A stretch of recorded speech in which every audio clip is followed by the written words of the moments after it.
أعوذ بالله من الشيطان الرجيم بسم الله الرحمن الرحيم. Dear students, نن زموږ لیکچر نمبر 13 کورس پاکستان سٹڈی کی ټاپک دی مسلم لیگ کا قیام. په مسلم لیگ کا قیام کې مونږ وایو چې د مسلم لیگ جوړولو ضرورت مسلمانانو ته ولې محسوس شو. اول مونږ راځو تیر شوي لیکچر نمبر 12 کې مونږ ویلو چې شمله وفد دا کامیاب شو. کله چې شمله وفد کامیاب شو نو د مسلمانانو چې دی دا محسوس کړه چې زمونږ کوم کمیونیکیشن د وایسرای سره شو دا خو ډېر زیات فایدهمن و. نو که داسې کمیونیکیشن دپاره مونږ یو سیاسي جماعت جوړ کړو نو دا به زیات بهتر وي. نو د هغې د کامیابۍ نه وروستو مسلمانانو محسوس کړه چې یو سیاسي جماعت جوړ کړي، د مسلمانانو نماینده سیاسي جماعت چې په اهم مواقع د مسلمانانو نقطه نظر چې کوم دی هغه انګریز حکومت ته پیش کړي او د دې سره سره د مسلمانانو د حقونو تحفظ وکړي. اوس بیا دا تجویز چې دی سر سلیم الله خان پیش کړی و. سر سلیم الله خان دا تجویز پیش کړو او هغه تجویز دا رنګ و چې محمدن ایجوکیشنل کانفرنس په دسمبر 1906 کې په ډاکا کې کېدلو.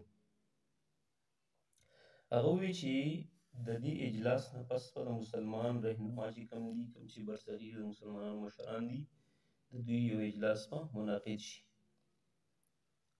او په هغې کې به د دې سیاسي جماعت جوړول وشي، یعنی د مسلمانانو لپاره یو سیاسي جماعت به په هغې کې جوړ شي. کوم د مسلمان رهنماو کانفرنس چې منعقد شي د محمدن ایجوکیشنل کانفرنس نه پس نو ده دا تجویز پیش کړو سر سلیم الله خان چې محمدن ایجوکیشنل کانفرنس دسمبر 1906 کې کېدونکی دی.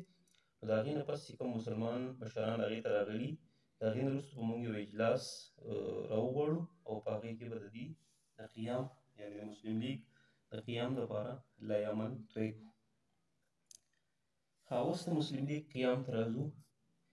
څنګه چې مخکې وویلی شو چې محمدن ایجوکیشنل کانفرنس 1906 کې په ډاکا کې کېدلو، نو چې کله په ډاکا کې محمدن ایجوکیشنل کانفرنس باقاعده اجلاس وشو، تاسو ته د یاد وي چې محمدن ایجوکیشنل کانفرنس دا یو غیر سیاسي اداره وه او سر سید احمد خان په سختۍ سره په دې کې سیاسي اکټیویټیز منع کړی.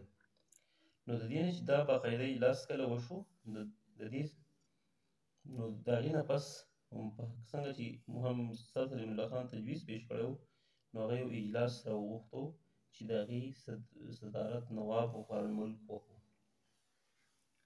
ده په خپله خطبه کې وویل چې مسلمانانوں لپاره ضروری دی، مسلمانوں کے لیے ضروری ہے کہ وہ اپنے سیاسی حقوق کے تحفظ کے لیے ایک الگ سیاسی جماعت قائم کرے. دوی چې مسلمانانو لپاره دا ضروری ده په دې وخت کې چې د خپلو سیاسي حقونو د تحفظ لپاره ځان له یو سیاسي جماعت جوړ کړي، یو سیاسي پارټي جوړه کړي. د دې سره په صدارتي خطبه کې هغه یو قرارداد پیش کړو. د دې سیاسي پارټۍ د جوړولو لپاره هغه یو قرارداد پیش کړو. د هغې تحت چې دی آل انډیا مسلم لیگ په نوم باندې د مسلمانانو یو سیاسي جماعت په عمل کې راغلی. قرارداد پیش شو، قرارداد منظور شو او آل انډیا مسلم لیگ چې دی د دې قیام په عمل کې راغلی.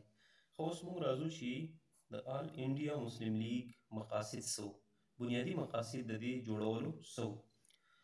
نو د آل انډیا مسلم لیگ چې دی درې بنیادي مقاصد وو. اول د مسلمانانو او د انګریزانو په منځ کې د وفادارۍ جذبه پیدا کول، یعنی مسلمانانو په انګریزانو په منځ کې د وفاداری کو فروغ دینا او د حکومت اقدامات چې دی د هغې متعلق مسلمانانو چې کومې غلط فهمۍ دي هغه لرې کول. چونکې موږ مخکې ویلي وو چې 1857 د وروستو د مسلمانانو او د انګریزانو چې کوم کنفرنټیشن شوی و نو د مسلمانانو د انګریزانو نه نفرت و، د هغوی د پالیسۍ د خپل مفاداتو خلاف ګڼلې.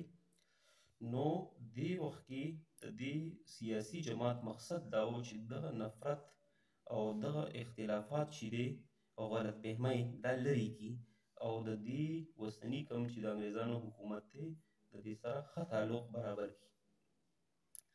دویم د مسلمانانو د سیاسي او د نورو حقونو، سیاسي حقونه چې کوم د مسلمانانو دي او د دې سره نور مذهبي، معاشي وغیره د دې تحفظ کول. د دې مقصد د مسلم لیگ دویم غړ دا و چې د مسلمانانو د سیاسي او د نورو حقونو تحفظ وکړي. او بل د دوی مطالبات وخت په وخت چې د دوی کوم بنیادي مطالبات دي هغه حکومت ته په ښه ډول ورسوي. درېیمه خبره په مسلمانانو کې د نورو قومیتونو خلاف چې کوم جذبات وو هغه د زیاتېدو نه روکاوهل. مسلمانانو په نورو قومونو کې چې د نورو قومونو خلاف کوم جذبات یا د هندوانو خلاف یا د نورو قومونو خلاف چې د مسلمانانو کوم منفي جذبات دي هغه چې دی کمول، هغه روکاوهل. نو دا د مسلم لیگ بنیادي مقصد و. د دې سره چې مسلمانانو منفي رجحانات ختم شي او د خپلو حقونو د تحفظ لپاره کار وکړي. بیا د مسلم لیگ لپاره آئین جوړ شو. د مسلم لیگ آئین په 1908 کې وضع شو او د دې آئین مطابق چې دی د مسلم لیگ اولنی صدر چې دی سر آغا خان سوم و. جاینټ سیکرټري محسن الملک او وقار الملک دا دواړه په شریکه چې دی کمباین جاینټ سیکرټري شو. د مسلمانانو مشرانو په کوششونو په لږ وخت کې مسلم لیگ د مسلمانانو د یو نماینده سیاسي جماعت په حیثیت مخې ته راغی او بیا چې کله قائد اعظم په دې کې شرکت وکړو د مسلم لیگ مقبولیت په هندوستان کې نور هم ډیر سیوا شو. یو ځل بیا ریویو کوو چې مثلا مسلم لیگ کا قیام، د مسلم لیگ قیام ضرورت ولې راغی.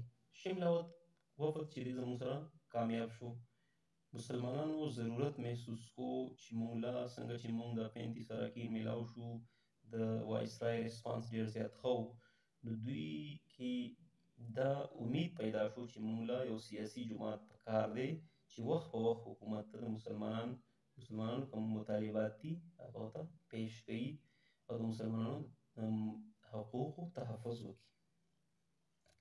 تجویز چا پیش کړی و؟ سر سلیم الله خان داسې تجویز پیش کړی و چې محمدن ایجوکیشنل کانفرنس په 1906 کې په ډاکا کې کیږي. هغه وایي چې د دې کانفرنس نه وروسته به موږ د مسلمانانو چې کوم مشران برصغیر د مختلفو حصو نه راغلي د هغې یو اجلاس به وکړو او په هغې کې به د دې سیاسي جماعت د جوړولو په باره کې د یو بل سره خپل خیالات شریک کړو. اوس قیام نو څنګه چې تجویز سلیم الله خان پیش کړی و هم د هغه تجویز په بنیاد باندې چې کله دغه کانفرنس وشو نو د هغې باقاعده چې کوم اجلاس وشو د هغې نه وروسته دوی د هندوستان مشرانو مسلمانانو رهنماو چې د دوی یو اجلاس منعقد کو چې د هغې صدارت نواب وقار الملک وکړو. نواب وقار الملک په خپله خطبه کې وویل چې د مسلمانانو لپاره ضروري ده چې د خپلو سیاسي حقونو د تحفظ لپاره دوی ځان له یو سیاسي ډله جوړه کړي. د دې سره په صدارتي خطبه کې بیا یو قرارداد پیش کو. هغه قرارداد ټول هندوستان چې کوم مشرانو د مسلمانانو هغوی وکتلو، هغه یې منظور کو او د هغې په نتیجه کې آل انډیا مسلم لیگ په نوم د مسلمانانو یو سیاسي جماعت قیام چې دی دا په عمل کې راغی. اوس د دې سیاسي جماعت مقاصد څه وو؟ نو درې بنیادي مقاصد دا وو. نمبر 1 د مسلمانانو او د انګریزانو په منځ کې وفاداري جوړول، وفاداري پیدا کول، وفاداري له فروغ ورکول چې د مسلمانانو او د انګریزانو په منځ کې وفاداري له فروغ ورشي او د حکومت کوم اقدامات کوي وخت په وخت مسلمانانو کې چې د هغې متعلق کومې غلط فهمۍ دي هغه لرې شي. د مسلمانانو سمپلي د مسلمانانو او د انګریز حکومت په منځ کې تعلقات ټیک کول، د دوی په منځ کې چې تعلق برابر شي، غلط فهمۍ ختمې شي. دویم د مسلمانانو د سیاسي او د نورو حقونو، د سیاسي سره د نورو حقونو هم حفاظت کول او د دوی مسلمانانو مطالبات حکومت ته وخت په وخت رسول. دریم دا و چې مسلمانانو کې چې د نورو قومیتونو خلاف کم منفي جذبات پیدا شوي دي دا د سیوا کېدو نه منع کول، یعنې دغه منفي جذبات چې دی دغه کم کړی شي. ښه دا خو درې بنیادي مقاصد شو. بیا په 1908 کې د مسلم لیگ آئین جوړ شو. اولنی صدر چې دی سرآغا خان و، جاینټ سیکرټري محسن الملک او قانون دواړه چې دی کمباین جاینټ سیکرټري او مسلمان رهنماو د کوشش سره په لږ وخت کې ډېر مقبولیت مسلم لیگ ته حاصل شو. بیا پکې قائد اعظم چې شامل شو نو نور هم زیات مقبولیت حاصل شو.